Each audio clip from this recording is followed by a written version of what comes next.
Hey everybody, before I get started, I just want to mention a couple of ways that you can engage with me on a more personal level. I have a few avenues set up and I keep focusing on one, and I figured, why don't I make a short little video talking about all of them real quick before we get into these episodes. So first thing, Patreon. There's a link in the episode description and every episode description to the Patreon, as well as a video on the feed called Major Announcement that has all the details of what each tier offers and how much they cost. I implore you to check that out. I offer a lot of cool shit for my patrons.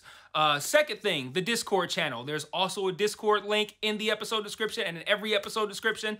I have multiple channels set up there for each show that I'm covering, and it's a great way to just engage with me. I have a channel set up for MMA talk as well. I'm a big MMA fan, so if you're an MMA fan, you can check that out as well. There's a link to the Discord in the episode description. And then lastly, the Facebook and Twitter. Social media. Follow me on there.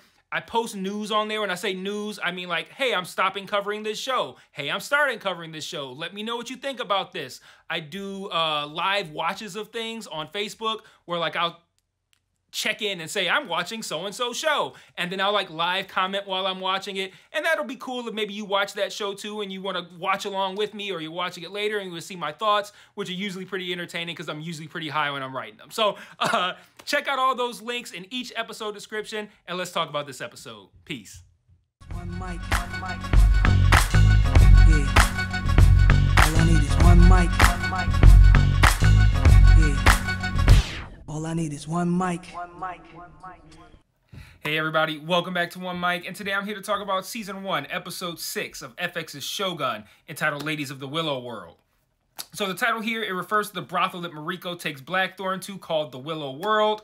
It says a reward for all he's done, and it's not said but implied, but it's also to break the tension between Mariko and Blackthorn.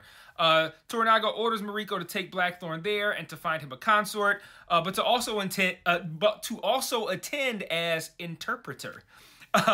There, the show pushes the romantic tension between Blackthorn and Mariko to its breaking point, as we see them both clearly struggling to listen to the romantic words that Mariko is translating for Kiku, who, as a reminder, is seeing Omi, that's Yabushige's nephew.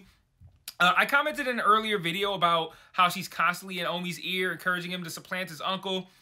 Even though the words are Kiku's in this scene, both Blackthorn and Mariko have a genuine physical reaction to the words coming out of Mariko's mouth. In her voice and directed toward Blackthorn. So, you know, I'm still not totally on board with the two of them together, but the show is putting in the work. It's just my own personal dislike, I think, for Blackthorn.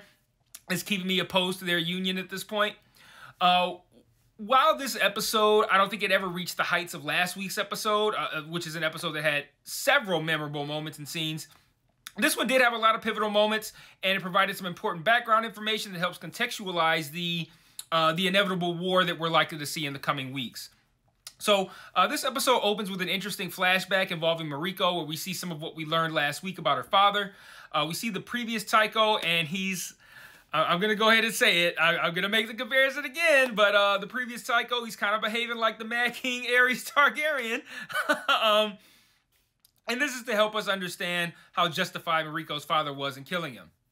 We also learned that a young Mariko was actually friends with a young Lady Ochiba when she merely went by the name, Ruri. Lady Ochiba / Ruri, she was daughter to the Taiko that Mariko's father killed.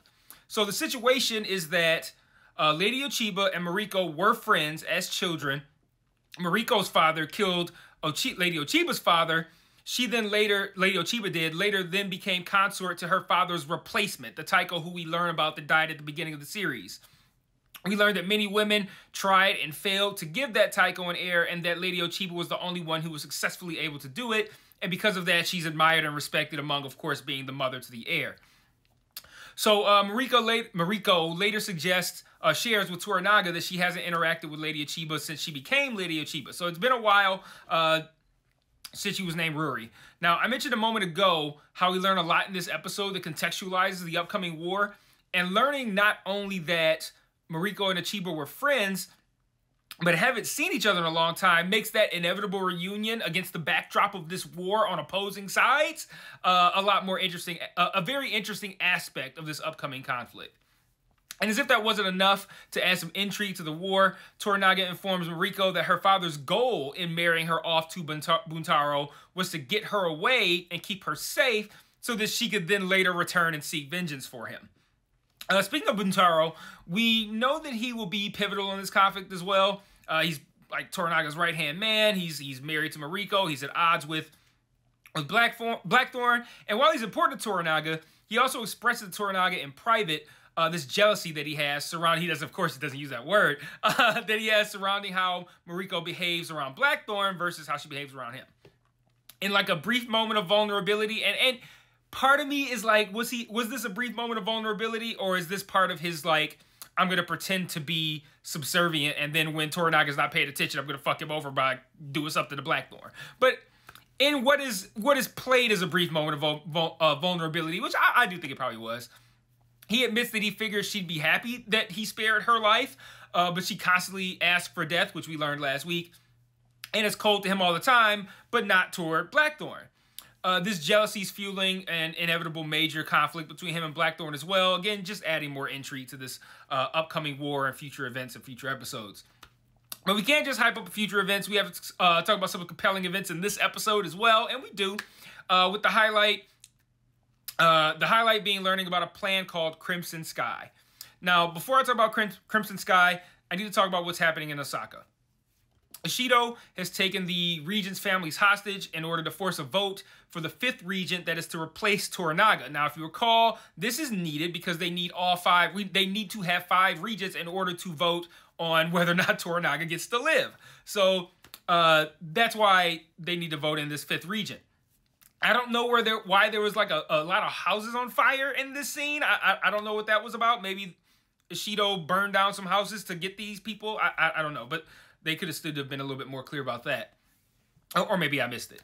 But word about this gets back to Toranaga, and he understands it's inevitable that Ishido will ultimately end up running the council and will vote successfully for Toranaga's death. And this is when we learn about Crimson Sky. Really cool name, very simple plan. And I don't mean that insultingly, it's just a simple plan. The Crimson Sky plan involves a direct attack on Osaka and installing a new government with Toranaga at its head as Shogun. Problem is, Toranaga doesn't want to be Shogun. He said this before. It isn't until Ishido, at the behest of Ochiba, I don't want to say at the behest of Ochiba, but Ochiba likes to like plant ideas and suggest things to Ishido. And she said something to the effect of like, you know, like if you handle Toranaga, it'll be your shadow that we're talking about. And this motivates Ishido to kill the holdout regent, the one that was refusing to vote for this 5th replacement regent. It prompts Ishido to kill him and his whole crew. And this then prompts Toranaga to move ahead with Crimson Sky, but with the caveat that it isn't for him and his own glory, but for the safety of the heir.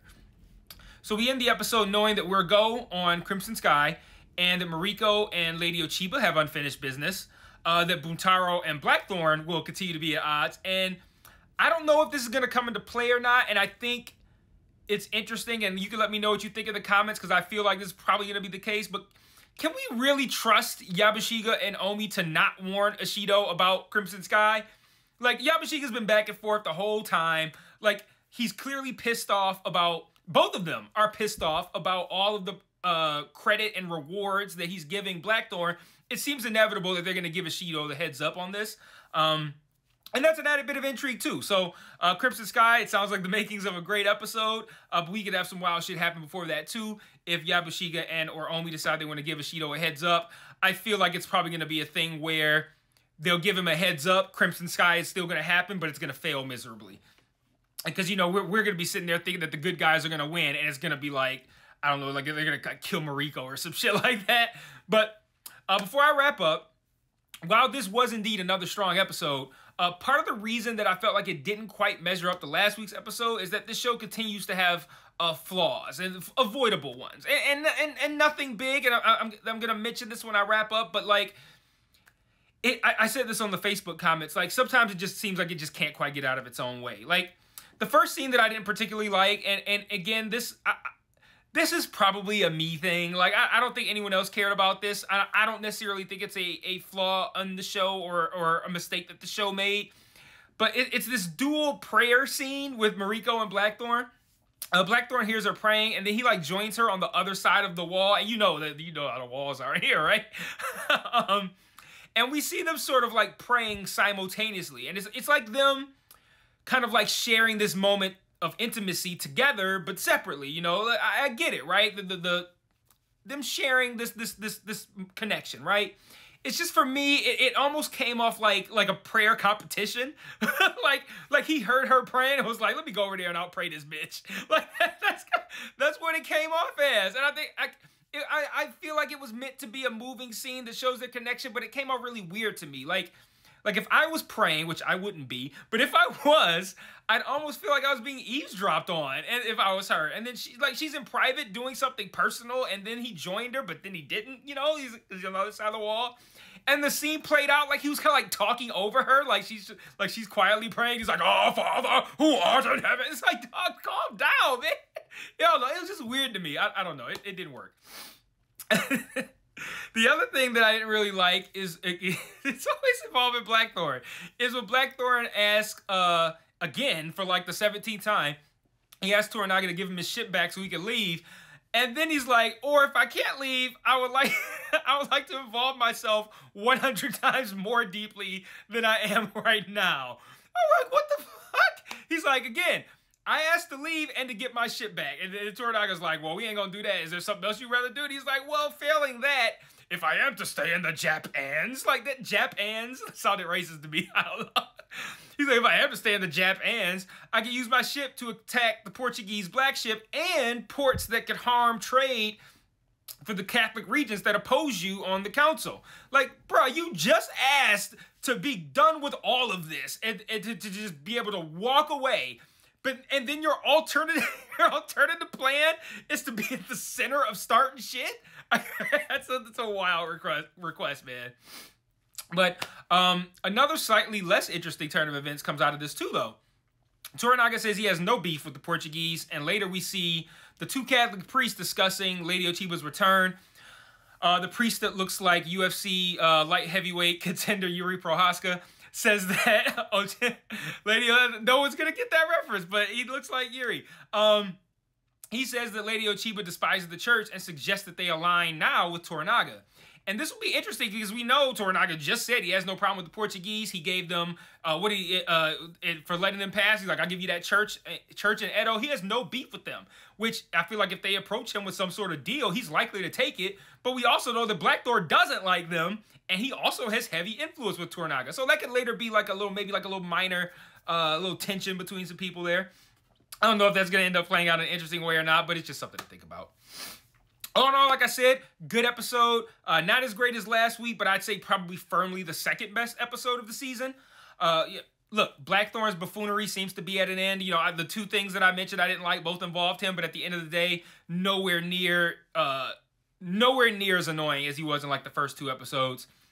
And while little things, you know, pop up here and there that I don't like, my criticisms are far less frequent and far less, I guess, important in magnitude. Like, they're kind of like, you know, less significant. And the good stuff's getting better and better each week. So I will see you guys next week for episode 7. Let me know what you thought in the comments. And until then, peace.